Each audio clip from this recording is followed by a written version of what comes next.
And finally this week is The Informant, directed by Steven Soderbergh, and with the exclamation point. I'm not a big fan of movies that you include punctuation in the title. But anyway, it is more or less based on a true story. The disclaimer at the beginning says that some of the characters are composites and everything's so there.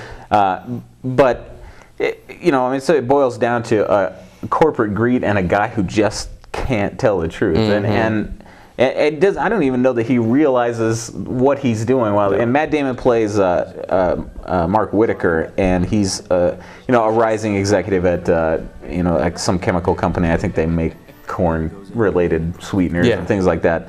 And really, he gets roped into this investigation with the FBI based on a lie he's told.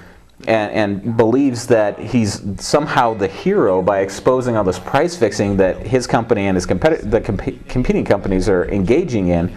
And without getting too deep into the plot, but I mean, really, he's doing some things that are pretty awful too.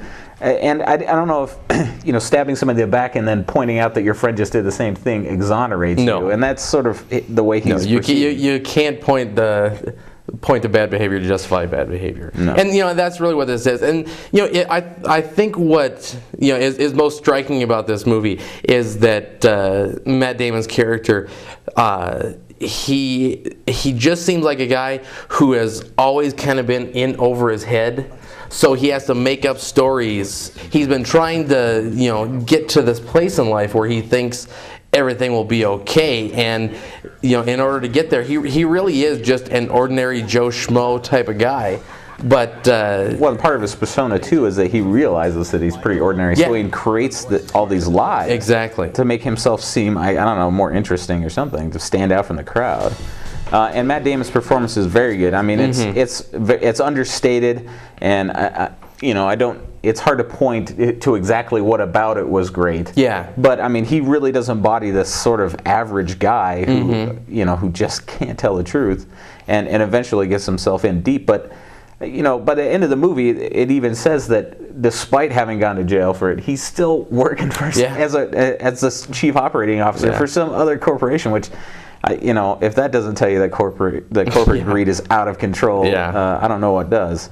I'm sure Michael Moore will explain it to us here in a couple of weeks, but we can look forward to that. It did have a very sly sense of humor. It did. I don't recall really laughing out loud at much of it, but it was consistently very funny. I mean, it was definitely a Soderbergh movie.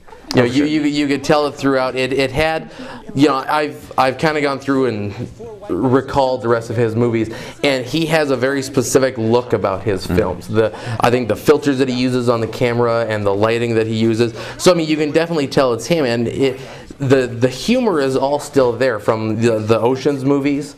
That even in the Ocean's movies, there were no big laughs in it, but they were really funny movies. So I do want to make mention of the music too.